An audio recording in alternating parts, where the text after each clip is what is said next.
అభిమన్యు లాల్చీ పైజామా వేసుకుని చెప్పులు వదిలి పడుకోబోతూ ఎదుటి బిల్డింగ్ వైపు చూశాడు. కొన్ని గదుల్లో లైట్లు వెలుగుతున్నాయి. చదువుకుంటున్నారు కాబోలనుకుని వెనక్కు వాలబోయాడు. అద్దాల కిటికీ నుండి 5-6 నీడలు కొట్టుకుంటున్నట్లు కనిపించాయి. అతడు ఒక్క నిమిషం జాగ్రత్తగా చూసి ఏదో శంకించి గబగబా ఆ గదుల వైపు వెళ్ళాడు. ఆ గదిలో 5-6 విద్యార్థులు ఘర్షణ పడుతున్నారు. ఏమిటని అడిగితే ఎవరూ జవాబు చెప్పరు. ఏమైంది? నీ తద్దినం అయింది.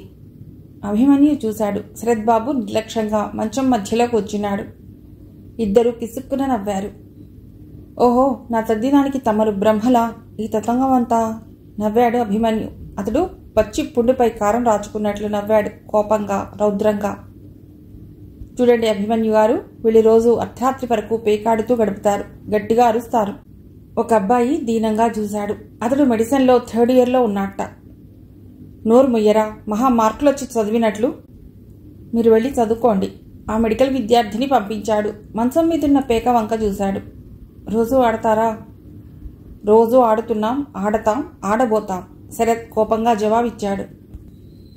ఐసీ. ఇంకా విను, మేం తాగుతాం కూడా. నీ దిక్కున చోట చెప్పుకో. అతడు బల్ల మీద నుండి 2 బీర్ బాటిల్స్ తీసి గడగడా తాగాడు. ఒంటికి మంచిది. మీరు 2 గుటకలు తాగుతారేమిటి? మరో కుర్రవాడు అడిగాడు నవ్వుతూ. పాపం సార్కు కోపం దిగమింగటం కష్టంగా ఉందిరా, బీర్ గుటకలయ్యలేరు అన్నాడు. కోపం కాదు, జాలి. చూడు శరత్, నీ ప్రవర్తన గురించి రిపోర్ట్ చేస్తే హాస్టల్ నుండి తీసేస్తారు. ఇది అవమానం కాదా? మెల్లిగా భుజం తట్టాడు అభిమన్యు. అభిమానం పక్కపక్క నవ్వాడు. నేను పరిహాసం ఆడుతున్నానా? కాదా, నీ నీతులు మంత్రులకు చెప్పి రాజ్యాంగం మార్పించు. 100కి 78% వచ్చిన నేను బీఎస్సీ చదువుతున్నాను. 52% వచ్చి పెద్ద మగాడిలా వాడు డాక్టరీ చదువుతున్నాడు. అది మా అభిమానానికి సవాలు కాదా? అభిమన్యు దగ్గర జవాబు లేదు. ఆర్థికంగా ఆదుకుంటే అరక్షణం బాధపడి మర్చిపోతారు. కానీ ఒక మనిషి తెలివితేటలను సవాలు చేస్తుంది ప్రభుత్వం. అది ఎంతవరకు సమంజసం? మాట్లాడరేం సార్? సార్ ఒత్తి పలికాడు కుర్రవాడు. మాట్లాడలేదు. మేధావులు 2 వర్గాలుగా చీలిపోయారు. మార్క్స్ మార్క్స్ అంటూ మాటల్లో మంటలు కురిపిస్తూ చేతల్లో చవటతనం చూపుతున్నారు.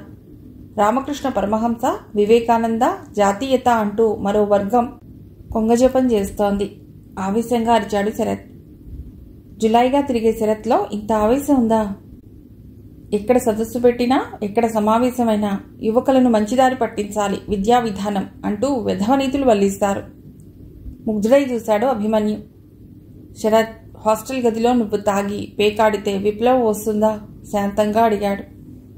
అతడు జవాబు చెప్పలేనట్లు నిలబడిపోయాడు. నాకు తెలుసు బ్రదర్, నీ ఆవేదన, వారి మీద కోపం, కసి నిన్ను ఈ పనులకు పురిగొల్పుతుంది. అది పిరికివాడి లక్షణం శరత్ అన్నాడు ఆప్యాయంగా భుజం తట్టి. ఓహో, మాటలతో గారడీ చేయకు. ఆ నరేష్కి ఏం వస్తుంది? ఆ డబ్బకు లక్షలు ములుగుతున్నాయి. స్టేటస్ కోసం 25,000 ఇచ్చి చదువుతున్నాడు. అవును సార్, ఈ క్యాపిటేషన్ ఫీజులొచ్చి దెబ్బతీస్తున్నాయి. బలసినవాడు కడుతున్నాడు. ఆవేశంగా అరిచాడు శరత్. నిజమే, ఒక చోట పొరపాటు పడుతున్నారు. బలసినవాడే కాదు, వాడిలా ఉండాలనుకున్న ప్రతివాడు బోల్తా పడుతున్నాడు. మాకు తెలిసిన వారు మెడలో సూత్రాలమ్మి ఇంజనీరింగ్ కాలేజీలో సీట్లు సంపాదించారు. సమాజంలోని మార్పులు మంచికి రావటం లేదు.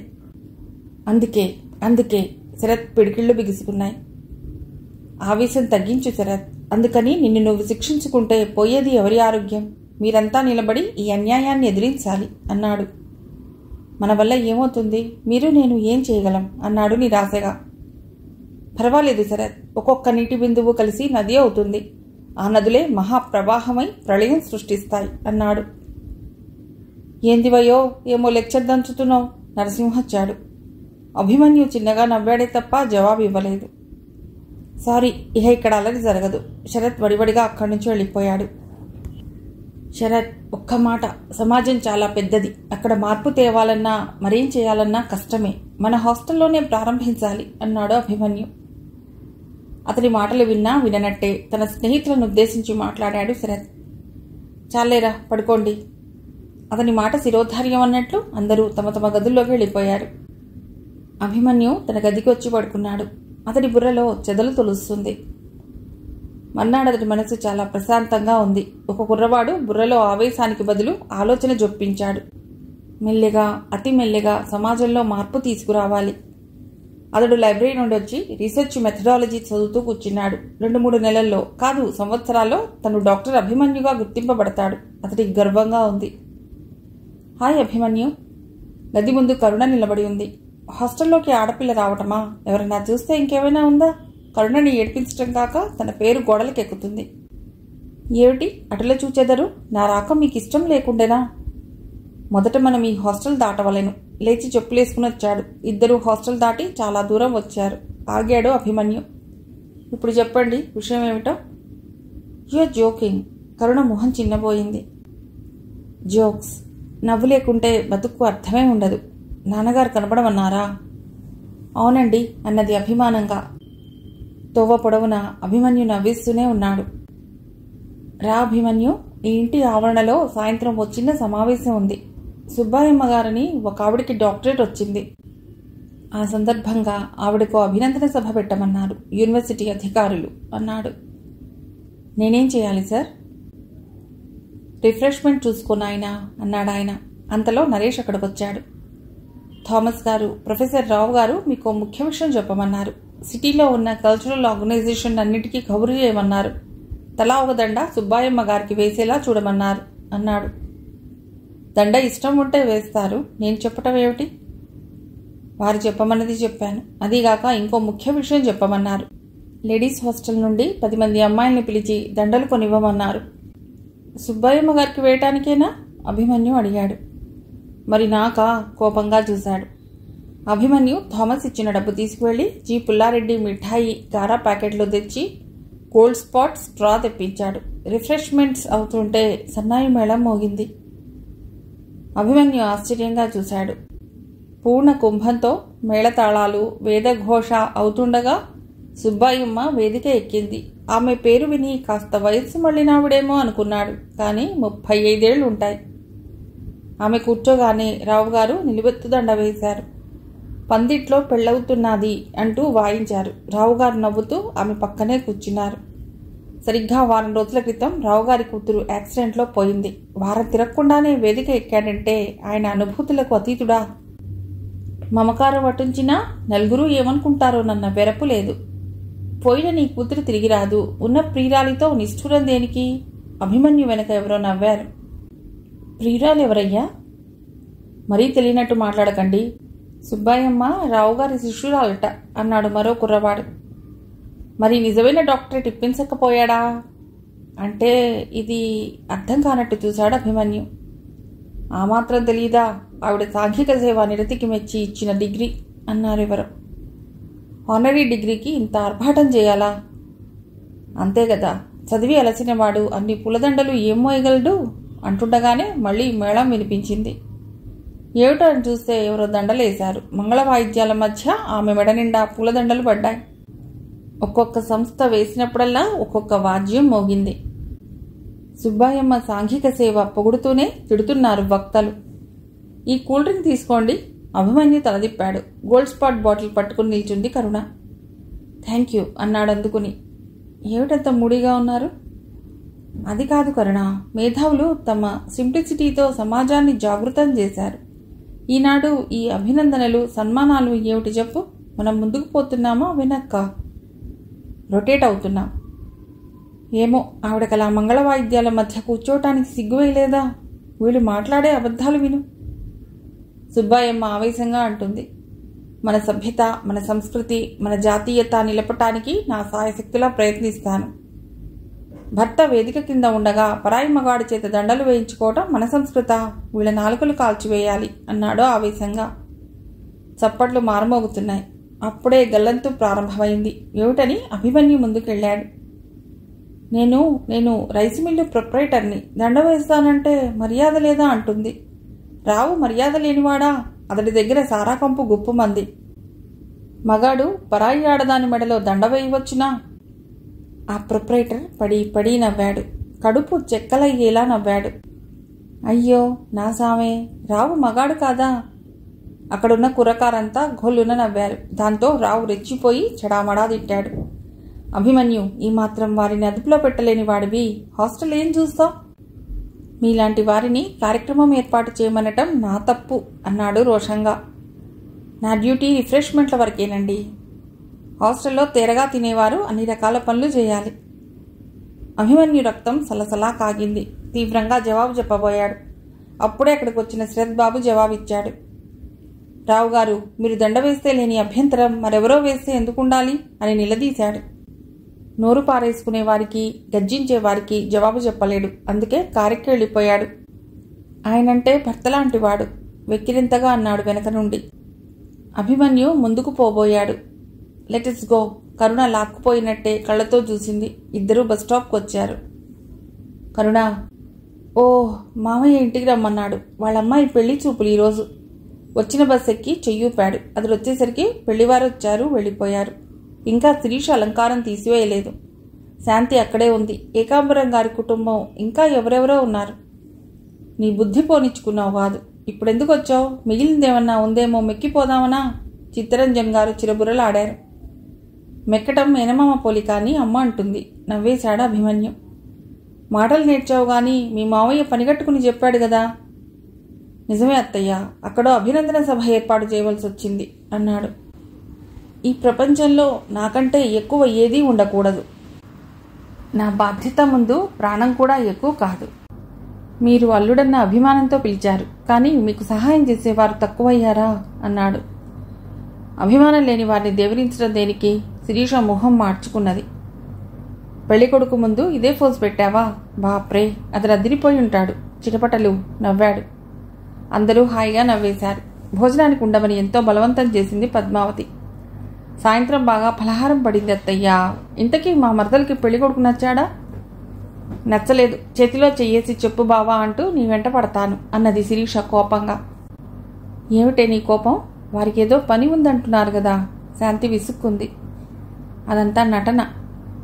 సరే, పెళ్లికొడుకు డాక్టర్, చాలా బాగున్నాడు. ఆలోచించి కబురు చేస్తామన్నారు అన్నది శాంతి. వాళ్ళు సరే, మరి ఈ స్నేహితురాలు గారు?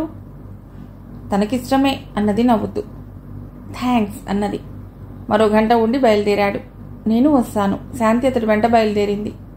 ఇద్దరూ నడుస్తుండగా అభిమన్యు అన్నాడు. నా కోసం మీరు నడుస్తున్నారా?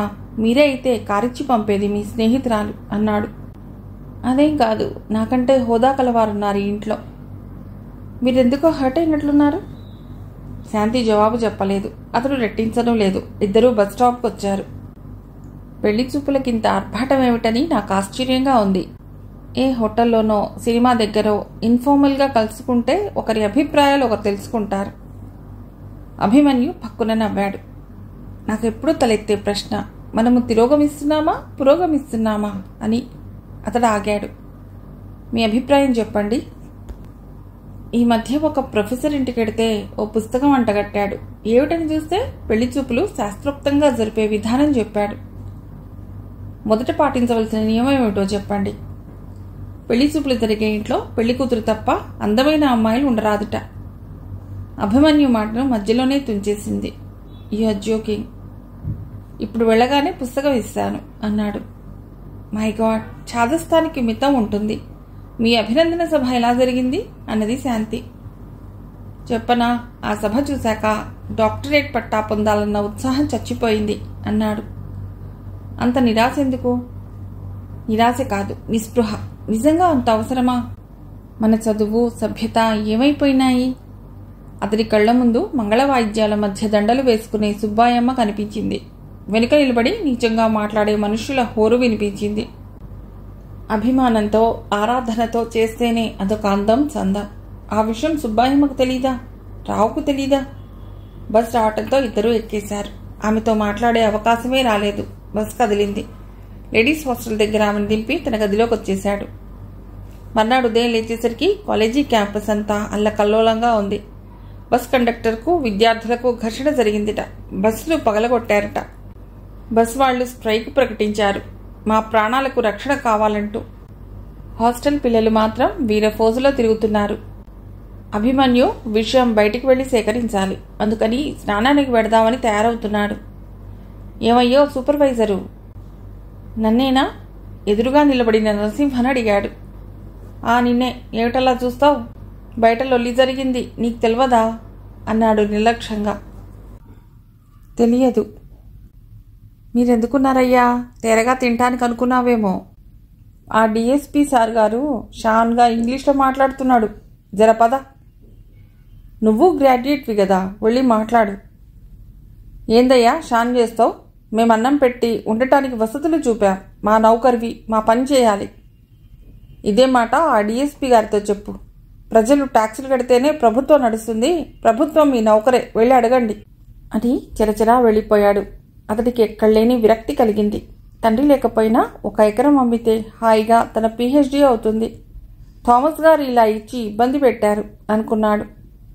అతడు స్నానం చేసి వచ్చేసరికి డిఎస్పీ స్టేట్మెంట్ రాసుకున్నాడు. డేట్ ఎక్స్పైర్ అయిన పాస్తో నరసింహ స్నేహితుడు ప్రయాణం చేశాట. కండక్టర్ అది లాక్కుని జేబులో వేసుకుని వెళ్ళిపోయాట. రెచ్చిపోయిన విద్యార్థులు దేహశుద్ధి చేశారట. మాకు ప్రాణరక్షణ కావాలంటూ గోలబెడుతున్నారు. విద్యార్థుల ప్రతాపం బస్ కండక్టర్ల మీద తప్ప పగలే దోచుకుంటున్న దోపిడీ వర్గం వ్యాపారులపై ఉండదు. తారీఖు అయిపోయిన పాస్తో తిరగటం తప్పు కదా. పోలీసులు సున్నితంగా మందలించి వార్నింగ్ ఇచ్చి వెళ్ళిపోయారు. అతను థామస్ స్నేహితుడు. సాలెగాళ్లకు దమ్ములున్నాయా? నరసింహ, నేరం మోపి అరెస్ట్ చేయడం గొప్ప విషయం కాదు. అభిమన్యు తీక్షణంగా చూశాడు. ఆ రోజు సాయంత్రం బోర్డర్స్ను సమావేశపరిచాడు. కొందరు రాలేదు, కొందరు వచ్చారు. మరికొందరు అల్లర్లు చేయవచ్చునని వచ్చి ఆ అసెంబ్లీ హాల్లో తలుపుల దగ్గర నిలబడ్డారు. సోదరులారా, మీకు ఇతరుల మాటలంటేనే బోర్. అయినా చెప్పక తప్పదు. మనం తలపడేది అర్భకులైన బస్ కండక్టర్లపై, స్త్రీలపై కాదు. ఈ వ్యవస్థపై తిరగబడి క్యాపిటేషన్ ఫీజులతో క్యాపిటలిస్టులు చేసే అన్యాయాలను ఎదిరించండి. ఆ కండక్టర్ గాడు బంచర్, టికెట్ ఇవ్వడు. అతడొక్కడే కాదు, సినిమా రిలీజ్ అయిన రోజు 5 రూపాయల టికెట్ 10 రూపాయలకు అమ్ముతున్నారు. అక్కడ తిరగబడరేం? 10 రూపాయలు ఇచ్చి అభిమాన హీరో యాక్షన్కు డబ్బులు వెదజల్లి వస్తారేం? కాలేజీల్లో ప్రతి చోట జరుగుతుంది. వ్యవస్థతో పోరాడదాం, కానీ వ్యక్తులతో, వస్తు సముదాయంతో కాదు. బస్సులు విరగొట్టారు, దాన్ని బాగు చేసే ఖరీదు మన నెత్తిన వేస్తారు. ఆలోచించి రంగంలోకి దిగండి, అదే నేను చెప్పేది అన్నాడు అభిమన్యు. వీడెవడ్రా? మన ఆర్ఎస్యు సంగతి ఎరగడా? కుర్రాళ్లరిచారు. అక్కడ ఎక్కువసేపు ఉండరాదని సమావేశం ఆపి తన గదికి పోతుంటే శరత్ వచ్చాడు. ఏమిటి శరత్? ఏం లేదు సార్, రేపు మా అన్నయ్య పెళ్ళి, మీరు రావాలి. అలాగే. కార్డు ఇవ్వాలంటే అయిపోయాయి సార్. మా నాన్నగారి సర్కిల్ చాలా పెద్దది. అదిగాక మీరు మేమెంత ఫార్వర్డో చూడాలి. దండల పెళ్ళి అన్నాడు. అలాగా, చాలా సంతోషం. కొందరు యువకులైనా ముందుకొస్తే సంతోషిస్తాం అన్నాడు. తప్పకుండా ఇలాంటి పెళ్లిళ్లకు వెళ్ళి అభినందించి ప్రోత్సహించాలి. అవును, వెళ్ళాలి. అభిమన్యు గారు, మేనేజింగ్ కమిటీ పిలుస్తుందండి, అసిస్టెంట్ వార్డెన్ వచ్చి చెప్పాడు. అభిమన్యు వెళ్లేసరికి అందరూ న్యాయమూర్తుల ఫోసిచ్చి కూర్చున్నారు, ఒక్క థామస్ తప్ప. నమస్కారం, పిలిచారట అన్నాడు. అవును, మిమ్మల్ని ఇక్కడ పిల్లలను పర్యవేక్షించమంటే అల్లర్లు అవుతున్నా గమనించడం లేదు. గుప్తా బోడిగుడ్డను ఒకసారి తడుముకున్నాడు. పిల్లలా? అభిమన్యుకు నవ్వొచ్చింది. హాస్టల్లో అందరూ తనకంటే పెద్దవారే, ఒకరో ఇద్దరో తప్ప. ఏమిటయ్యా అంత చిదంబరంగా నవ్వుతావు? ఇక్కడ భోజనం పెట్టి వసతి కల్పించిందెందుకు? నిలదీశాడు గోపాలరావు. ఎందుకు అని మీరెవరూ చెప్పలేదు. థామస్ గారు రాత్రిళ్ళు ఎక్కువగా బయట తిరగకుండా చూడమన్నారండి. ఈరోజు మేమంతా చెప్తున్నాం, ఏ అల్లరైనా బాధ్యత నీదే. చిత్తరంజన్ గారు సగర్వంగా వెనక్కు చేరబడి ఆర్డర్ చేశారు. అంటే మొత్తం హాస్టల్లో ఉన్న విద్యార్థులు బయట ఏం చేసినా బాధ్యత నాదే. అయితే నేను అవతార పురుషుణ్ణి కావాలి అన్నాడు నవ్వుతూ. ఏమిటయ్యా నీ నిర్లక్ష్యం? మేం నీకు భోజనం. మాట జారకండి. అభిమన్యు మొహం ఎర్రబడింది. మీకు భోజనం కరువేమో, నాకేం కరువు లేదు. నా భోజనంతోనే ఎంఏ వరకు చదివాను. నేను గది తీసుకుని ఇద్దరికి భోజనం పెడతాను. హాస్టల్ విద్యార్థులను అదుపులో పెట్టమనండి. బస్ కండక్టర్లతో పోట్లాడితే, సినిమా హాల్పై రాళ్లు రుబ్బితే దానికి ఎవరూ బాధ్యత వహించలేరు. ఆవేశపడక అభిమన్యు. కొంతవరకు ఈ విద్యార్థులను ఉద్యమాలు, అల్లకల్లోలాలు ఎంత అనర్థదాయకమో ఎడ్యుకేట్ చెయ్యి, అంతే చాలు. కానీ ప్రతి విద్యార్థిని పర్సనల్గా పర్యవేక్షించడం కుదురుతుందా? థామస్ మెల్లిగా చల్లగా చెప్పాడు. నా సాయశక్తిలా పనిచేస్తున్నాను సార్. ఇంకా అతిగా పోతే తన్నులు తినాలి. మీకు తెలియదా ఎన్ని పార్టీలు?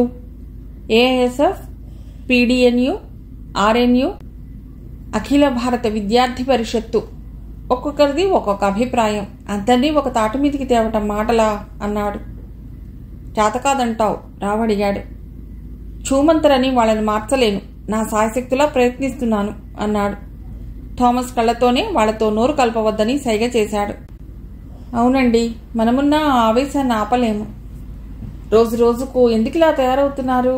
గుప్తా ఆవేదనగా అడిగాడు. అభిమన్యుకు మండిపోయింది.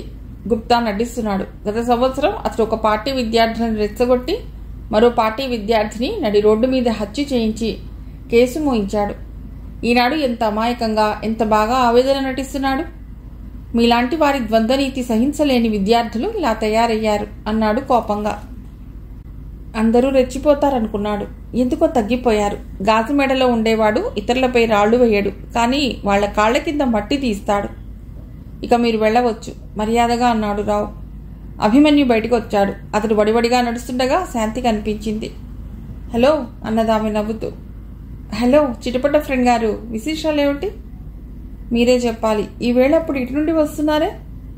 మా మేనేజింగ్ కమిటీ మెంబర్స్కి ఫ్రీ బోర్డర్స్ను, ఇక్కడ పనిచేసే అర్భకులను చూడగానే మగాళ్ళమని గుర్తుకొస్తుంది. జరిగింది చెప్పాడు. వాళ్ళని మెంటల్ హాస్పిటల్కి పంపించాలి. కిలకిలా నవ్వింది శాంతి. శాంతి గారు, సవ్యంగా బ్రతకడానికి డబ్బు అవసరమే, కానీ డబ్బు డబ్బు అనుకునే మనుష్యుల్ని మాత్రం ఇప్పుడు చూస్తున్నాను. నాకు మీ మామయ్య ఇంట్లో అదే విషయంపై కోపం వచ్చింది. ఏం తక్కువ, చీరలకింతేనా అని వీళ్ళు, లాంఛనాలంటూ వాళ్ళు. మనకున్నది తృప్తిగా అనుభవిస్తాం, తేరగా రావాలనుకుంటామా? అదో రకమైన బలహీనత. అభిమన్యు, మీకు ధనవంతులంటే గిట్టదు. మీలాగే మధ్యతరగతి కుటుంబీకులైతే అభ్యంతరం ఉండదుగా. ఎందుకు? పెళ్లికి ఆమె తల వంగిపోయింది. పెళ్లి కూతుర్లా మీరు సిగ్గుపడతారేమో. శాంతి 2 నిమిషాలు ఆగింది. అప్పుడు ఆమె స్థితి మామూలు అయ్యింది. నవ్వేసింది. ఒక స్నేహితురాలి గురించి కుతూహలంగా అడిగాను. అయితే నాకు డిగ్రీ ఉద్యోగం వచ్చే వరకు ఆగుతానంటే మొదట ఆమెకు చెప్పి చేసుకుంటాను అన్నాడు. అప్పుడు ఆమె నచ్చదనుకో. అప్పుడు అతడేం తోచనట్టు మెడ రాసుకున్నాడు. శాంతి నవ్వేసింది. శాంతి, మొదట మనము మన చదువు విషయం ఆలోచించుకుందాం అన్నాడు. ఆమె అలాగేనని వెళ్ళిపోయింది. అతడి గదికొచ్చాడు. ఎంత ఆలోచించినా ఈ మారుతున్న పరిణామాలకు అర్థం చెప్పలేకపోతున్నాడు. హలో తల తిప్పాడు అభిమన్యు. గిరిధర్ నిల్చున్నాడు. గడ్డం పెంచాడు. కౌబాయ్ ప్యాంట్తో స్టైల్గా సిగరెట్ ఊదేస్తున్నాడు. అందరూ ఒకేసారి ఒక్క సిగరెట్ కాలిస్తే అతడు జంట సిగరెట్లు కాలుస్తాడు. హలో ఏమిటిలా వచ్చారు? అతడు రీసెర్చ్ స్కాలరే, కానీ అతడి రీసెర్చ్ 4 సంవత్సరాలైనా పూర్తి కావటం లేదుట. ఎన్ని రకాల స్కాలర్షిప్స్ ఉన్నాయో అన్ని రకాలు కొట్టేస్తాట. రేపు మీ బిల్డింగ్ విద్యార్థులు సమ్మె చేయాలి. ఎందుకు? ఇంతవరకు 2 సిగరెట్లు ఎవరైనా కాల్చడం చూసావా? మిమ్మల్నే చూస్తున్నాను. నన్ను ఎందుకు ఏమిటి అని అడిగే నాథుడు పుట్టలేదు. నేను చెప్పింది చెయ్యాలి. చేయకపోతే అనుభవిస్తావు. అతడు నోట్లో సిగరెట్ పారేసి మరో 2 తీయబోయాడు. అభిమన్యు చటుక్కున 4 ఆగి అతడి నోటికి అందించాడు. ఇదేం పరిహాసం? 2 సిగరెట్లు కాలిస్తే హీరోలు అవుతారని మీ భావన. 4 కాలిస్తే ఎలా ఉంటుందోనని. షటప్! అతడు విసురుగా వెనుదిరిగాడు. Thank you. ఇంతకీ ఈ సమ్మె ఎందుకో చెప్పలేదు? అతడు నిర్లక్ష్యంగా తలెగరవేసి వెళ్ళిపోయాడు. అభిమన్యు గారు, సమ్మెకు యూనివర్సిటీ క్యాంపస్లో కారణం అడగకూడదండి నవ్వాడు ఓ ఎంఏ విద్యార్థి. అది నిజమే. ఇతడు పనిగట్టుకుని ఎందుకు చేయిస్తున్నట్లు? ఈయన గారి గైడ్ ప్రొఫెసర్ గారున్నారు. వారి సతీమణి ఎంఏ పరీక్ష రాసింది. ప్రొఫెసర్ గారి భార్య గదా అని పుస్తకం ముందు పెట్టారు. ఆవిడ ఆ హాల్లో భర్తే ఉన్నాడు కదా అని నిర్భయంగా రాసింది. మరో ప్రొఫెసర్ డీబార్ చేశారు. గిరిధర్కి ఏం ఇంట్రెస్ట్? గిరిధర్ విషయాలు ఈ పాటికి మీ దృష్టికి వచ్చే ఉండాలి. అతడు పొలిటికల్ బ్రేస్. ఎవరికి ఇలాంటి సమస్యలు వచ్చినా సాల్వ్ చేస్తానని ముందుకొస్తాడు. యూనివర్సిటీ అతడికి ఏ అధికారంతో ఈ అర్హత అవకాశం ఇచ్చారు? అది మీరు అడగవద్దు. నోరున్నవారే బ్రతుకుతారు. ప్రొఫెసర్లే తమ భార్యలతో కాపీ చేయిస్తున్నారు. ఫిలాసఫర్లంటే గౌరవం తగ్గిపోయింది. అతడు రామకృష్ణ మిషన్కు చాలా సన్నిహితుడు అభిమన్యు గారు. అందుకే అన్నారు గుడికి దగ్గరైతే మనిషి దేవుడికి దూరం అవుతాడని. నిట్టూర్చాడు అభిమన్యు. ఈ గిరిధర్ ఏం చేస్తాడు? అతడు మెల్లిగా తన గదిలోకి వెళ్ళిపోయాడు. శరత్ బాబు చెప్పిన నిరాడంబరం, ప్రగతి ఎక్కడా కనిపించలేదు. అతడి అన్న పెళ్లిలో పందిరికి బదులు షామియానా వేసి అలంకరించారు. బ్రహ్మడి బదులు ఒక ఉగ్రవాది వేదికపై ఉన్నాడు. దాదాపు 1000 మంది ఆహుతులున్నారు. అందరూ కానుకలతో వచ్చినట్లు వారి చేతుల్లో రంగురంగుల కాగితాలున్నాయి. అబ్బాయి ధోవతులకు బదులు సూట్ వేసుకున్నాడు. అమ్మాయికి ఒక బాసికం తప్ప అన్నీ ఉన్నాయి. రండి అభిమన్యు గారు, శరత్ ఎదురొచ్చి ఆప్యాయంగా ఆహ్వానించాడు. ఆలస్యం చేశానా? అబ్బో, మీరు ఆలస్యం చేస్తారా? ఇప్పుడే వేదిక ఎక్కారు. మాకు ఆస్తి లేకపోయినా మంచి సంబంధం సార్. వదిన పేర కోనసీమలో 2 ఎకరాల పొలం రాశారు. 15 కాసుల బంగారం పెట్టారు. నాన్నగారికి ఖర్చుల కింద అని 10,000 ఇచ్చారు. అభిమన్యు ఆశ్చర్యపోయాడు. దండల పెళ్లి. మోడర్న్ అంటే ఏమిటి? మోడర్న్ అర్థం కాలేదు. ప్రమాణాలు చదివింపులు అయ్యాక పక్కకు పిలిచి మాంగళ్యం కూడా కట్టారు. అభిమన్యు ఆశాభంగం పొందినట్లు మొహం పెట్టాడు. అతడి కళ్ల ముందు ఓ మెరుపు తీగ ప్రత్యక్షం అయింది. గులాబీ రేకులు అక్షంతలు కలిపి అందరికీ పంచింది. ఒక్కసారి అభిమన్యు హృదయం లయతప్పింది. ఆమె ప్రత్యేకంగా అలంకరించుకోలేదు. మామూలు దుస్తులు ధరించింది. ముద్రాకు పచ్చ గుంటూరు చీర కట్టింది. నిర్లక్ష్యంగా అలిన జడలో మల్లెపూలు తురుముకుంది. ఆకుపచ్చ మట్టిగాజులు వేసుకుంది. ఆమె శరీరం రంగు గులాబీలు పసుపు కలబోసినట్లుంది. కరుబమల తీర్చినట్లున్నాయి. ఎవరో పెద్ద మనిషి ఆమె తలపై అక్షింతలు చల్లాడు. ఆమె ముసిముసిగా నవ్వింది. ఆ నవ్వు తనను సమ్మోహనపరిచే నవ్వు. అభిమన్యు కళ్ళు రెప్పవేయటం మర్చిపోయాయి. అతడి హృదయం లయతప్పింది. ఆమె పేరేమిటో? శశి, ఇటురా. శరత్ గొంతు వినిపించింది. ఏమిటన్నయ్యా? శశి పరుగు పరుగున వచ్చింది. అభిమన్యు గారు, మా చెల్లాయి శశి. మా అన్నయ్య శశాంక. మా నాన్నగారు, మా అమ్మ. అప్పుడే వదిలైన సుమ. పరిచయం చేశాడు. నమస్తే. అందరికీ ఒకేసారి నమస్కరించాడు. మా అబ్బాయి చెబుతుంటాడు మీ గురించి అన్నాడు శరత్ తండ్రి శివరావు. అతడి కళ్ళు మాత్రం శశినే వెంటాడుతున్నాయి. మాస్టారు, మీరు ఆ వేదికపైకి రండి, 4 మాటలు చెబుతురు గాని అన్నాడు శివరావు. అక్కర్లేదండి, నేనేమీ చెప్పలేను. నీలాంటి యువకులే ముందుకు రావాలయ్యా. బ్రాహ్మడు తప్ప అన్నీ ఉన్న పెళ్లి. దాని గురించి మాట్లాడటానికేముంది? అప్పటికే ఇబ్బంది పడిపోయాడు. అందరూ ప్రెజెంటేషన్స్ తెస్తే వెర్రిగా చూస్తూ నిలబడిపోయాడు. భోజనం చేస్తుండగా లడ్డూ తీసుకుని వచ్చింది శశి. ఆమె కళ్ళు కూడా ఒక్క క్షణం అభిమన్యుపై నిలిచాయి. అబ్బా, ఎంత బాగున్నాడు! అందరిలో ప్రత్యేకంగా కనిపిస్తున్నాడు అనుకుంది. వద్దు వద్దు అని అతడు చెయ్యి అడ్డుపెట్టినా వినకుండా లడ్డూ అతడి విస్తర్లో వేసింది శశి. Well done. శరత్ స్నేహితులు చప్పట్లు కొట్టారు. అభిమన్యు తలెత్తాడు. శశి హృదయపూర్వకంగా నవ్వినట్టు నోరంతా తెరిచి నవ్వుతుంది. అభిమన్యు ఆమె విస్తట్లో వేసిన లడ్డూ సుతారంగా వేళ్లతో ఎత్తి ఆమె నోట్లో పెట్టాడు. వండర్ఫుల్, వండర్ఫుల్ అంటూ చుట్టూ చేరిన వారు కేరింతలు కొట్టారు. అయిందా అమ్మాయి గారి పని? అందాల చేతుల కందేలు లడ్డు అంటూ అందరికీ వేస్తుందా అన్నారెవరో. శశి బలవంతంగా లడ్డూ నములుతూ అభిమన్యును ఓరగా చూసింది. అభిమన్యు చిన్నగా నవ్వాడు. ఆమె మొహం ఎర్రగా జాజు పూసినట్లుగా కావటం గమనించాడు. యువత ఉన్న చోటే చైతన్యం ఉన్నట్లు అనిపించింది. కొందరు పెద్దలు కూడా అన్నీ మరిచి అటే చూడసాగారు ఉత్సాహంగా. భోజనాలు ముగిశాయి. చిలుక శశి తాంబూలం తెచ్చి ఇచ్చింది.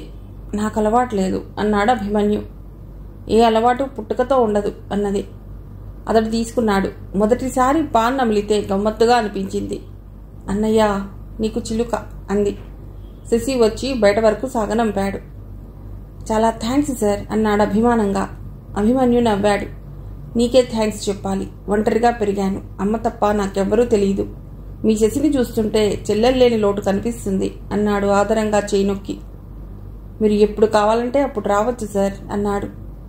మీ ఇల్లు ఏమంత దూరం కాదు. హాస్టల్లో ఎందుకుంటున్నావు? మా ఇంట్లో సంగతి మీకు తెలియదు సార్. వారం రోజులుంటే మతిపోతుంది అన్నాడు. అభిమన్యు గదికొచ్చినా అతడిని చేపపిల్లలాంటి శశి కళ్ళు వెంటాడసాగాయి. తన జీవితంలో పెళ్ళంటూ చేసుకుంటే శశినే చేసుకుంటాడు. అవును, శశినే చేసుకుంటాడు.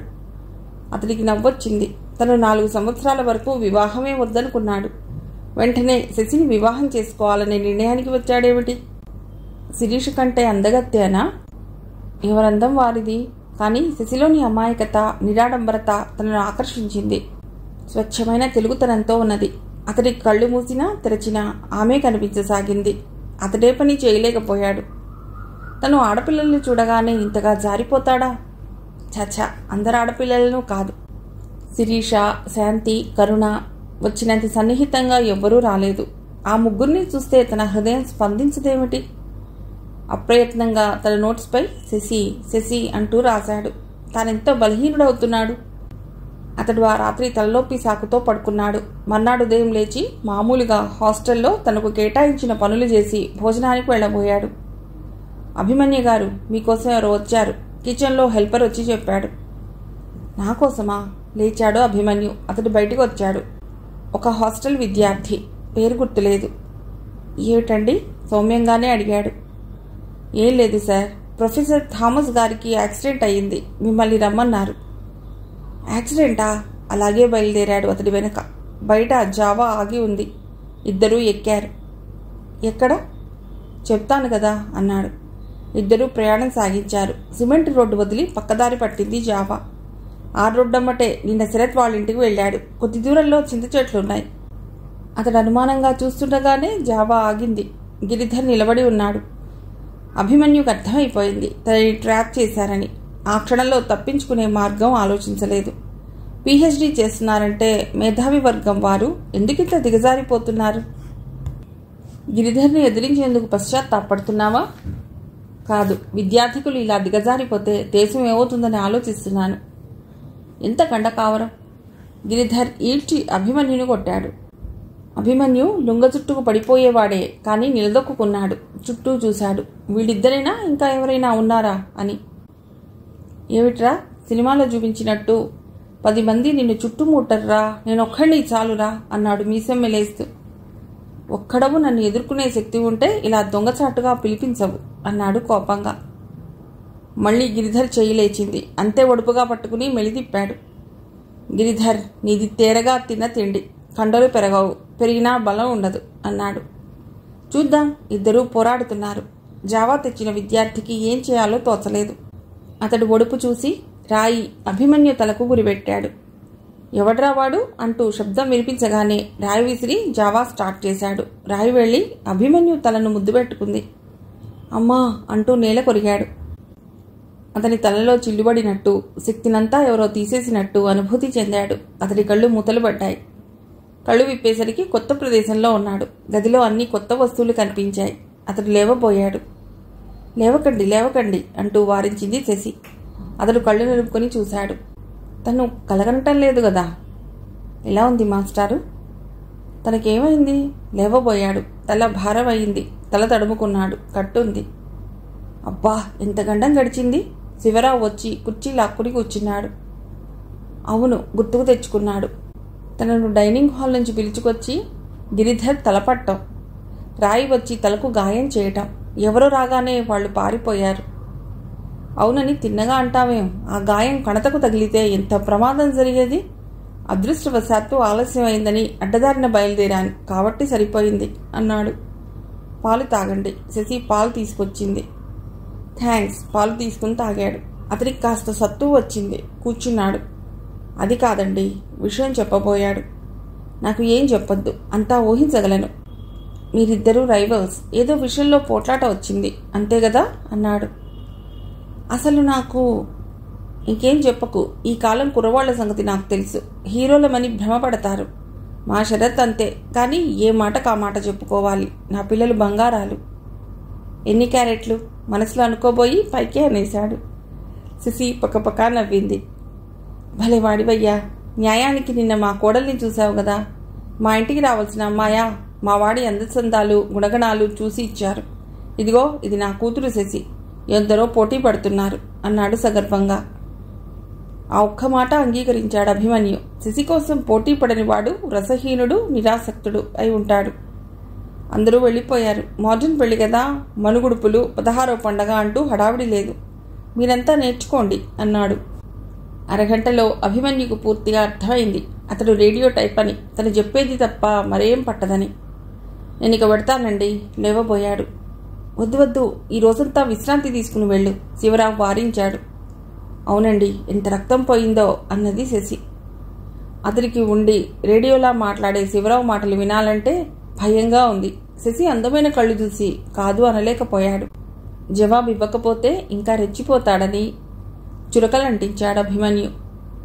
ప్రతి తల్లి తండ్రి తమ బిడ్డలు అందాల బొమ్మలనే అనుకుంటారు. కాకిపిల్ల కాకికి ముద్దు అని వినలేదా? మినిమం అర్హత ఉండాలి. మా అబ్బాయి వివాహం గురించి నీ అభిప్రాయం ఏమిటి? నాకు పాత సారా కొత్త సీసాలో పోసినట్టు అనిపించింది. అతడు గతుక్కుమన్నాడు. ఇక లాభం లేదని అతడు వెళ్ళిపోయాడు. శశి ఒంటరిగా మిగిలింది. మీకు బాధ కలిగిందా శశి? సంతోషంగా ఉంది. ఇన్నాళ్లకు మా నాన్న వాక్ప్రవాహానికి ఆనకట్ట వేసేవారు దొరికారని అన్నది నవ్వుతూ. అతడు నవ్వాడు. మీరు అని గౌరవించనక్కర్లేదు. మామూలుగా శశి అంటే చాలు. Thank you. కాఫీ తాగుతారా? నీ చేత్తో కషాయం ఇచ్చినా తాగుతాను. పోండి. ఆమె పారిపోయింది. 10 నిమిషాల తర్వాత తల్లి కాఫీ తీసుకొచ్చింది. ఈ పిల్లలకు చచ్చే సిగ్గు అన్నదామె గర్వంగా. మీకు శ్రమ. కాఫీ అందుకున్నాడు. ఎవరో పిలవటంతో ఆమె వెళ్ళిపోయింది. కాఫీ బల్ల మీద పెట్టాడు. 10 నిమిషాల తర్వాత మెల్లిగా వచ్చింది శశి. అయ్యో, కాఫీ చల్లారిపోయింది. కావాలని తాగలేదేమో. మీ అమ్మ ఇస్తే కావాలన్నానా? నువ్విస్తే కావాలన్నాను అన్నాడు. ఆమె మొహంలోని వెలుగుకి తన ప్రశ్నకు సమాధానం దొరికింది. ఆమె చేతిలోని కాఫీ గ్లాస్ అందుకుని తాగేశాడు. అదేమిటి, చల్లారిపోయింది? ఆహా, నువ్వు ముట్టుకోగానే కరెంటు ప్రవహించింది అన్నాడు. ఆమె తల వంచుకున్నది. బుగ్గలు ఎరిపెక్కాయి. శశి, ఇలారా. ఆ బుగ్గ మీదేమిటి? ఏం లేదే, వేలితో రాసుకుంటూ వచ్చింది. ఎందుకు లేదు? ఎవరో ఎర్ర గులాబీలు. పొండి అన్నది వెనక్కు జరుగుతూ. ఆమె ప్రతి చర్యలో ఏదో ఉత్తేజం, ఆమె చిరునవ్వులో ఉత్సాహం చూసి పరవశించిపోయాడు. అతనికి తగిలిన దెబ్బ మటుమాయమైందన్నంత తేలిక అనిపించింది. అభిమన్యు గారు, చెప్పండి, ఎవరు చేశారు ఈ పని? శరత్ ఆవేశంగా వచ్చాడు. ఎవరు చేస్తే ఏంలే శరత్, నాకేం ప్రమాదం జరగలేదు. ప్రమాదం జరగలేదని వదిలేస్తామా? చెప్పండి సార్.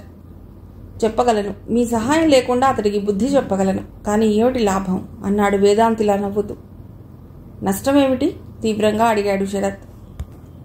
చైన్ రియాక్షన్ ప్రారంభమవుతుంది. నువ్వు వెళ్ళి నన్ను కొట్టిన వారిని కొడతావు, అతడి తరఫున వారు నిన్ను కొడతారు. ఇలా అందుకని ఆడంగిలా ముడుచుకుని కూర్చుందామా? ఆవేశం వద్దు. వెళ్ళి నీకు చేతనైతే మన యూత్లో ఉన్న పార్టీలన్నీ ఒకతాటిపై నిలిచేలా చూడు. అప్పుడు మనం ఏదైనా చేయవచ్చు అన్నాడు. మీరు చెప్పకపోతే నాకు తెలీదా? ఆ గిరిధర్గాడే ఈ పని చేసి ఉంటాడు అన్నాడు కోపంగా. ఎవరు చేసినా ఇప్పుడు మనం ఏమీ చేయలేము శరత్. పెడదామా? మీరు బస్టాండ్ వరకు నడవలేరు సార్. మా స్నేహితుడి జావా తీసుకొస్తాను. శరత్ వెళ్ళిపోయాడు. శశి అన్నది నేల చూపులు చూస్తూ. ఉత్తరం రాస్తే జవాబిస్తావా? రాసి చూడండి. నిన్ను విడిచి వెళ్లాలని లేదు శశి. చూపులకింత దాహం ఉంటుందని అనుకోలేదు. ఎంత చూచినా తనివి తీరటం లేదు. ఉండిపోకూడదు. ఏ అర్హతతో ఉండమంటావు? మీ అన్నయ్య నా నడ్డి విరిచేస్తాడు. అన్నయ్యను పూర్తిగా అపార్థం చేసుకున్నారు. దురుసుగా మాట్లాడతాడు, కానీ చాలా మంచి హృదయం. మీ అన్నయ్య అదృష్టవంతుడు. నేను కూడా అన్నది. ఈ ముగ్ధ మనోహరి చూపు గీసిన బొమ్మ అనుకున్నాను అన్నాడు. కాస్త ముందుకు జరిగి ఆమె ముంజేతిని పట్టుకుని, ఇలా పట్టుకుంటే హిందూ ధర్మశాస్త్రంలో ఏమంటారో తెలుసుకుంటాను. శాస్త్రాల పట్ల నమ్మకం లేకపోయినా ఈ విషయంలో ధర్మబద్ధుడనవుతాను అన్నాడు. శశి నవ్వింది. అతడి హృదయం లయ తప్పింది. అప్రయత్నంగా ముందుకు జరిగి ఆమె నుదురు చుంబించాడు. ఆమె లోపలికి పారిపోయింది. అప్పుడే పెద్ద శబ్దం చేసుకుంటూ జావా వచ్చింది. ఇద్దరూ బయలుదేరాడు. శశి కనిపిస్తుందేమోనని అభిమన్యు వెనక్కి తిరిగి చూశాడు. కానీ ఎక్కడా ఆమె జాడ కనిపించలేదు. మిగిలిన కథ తర్వాతి భాగంలో.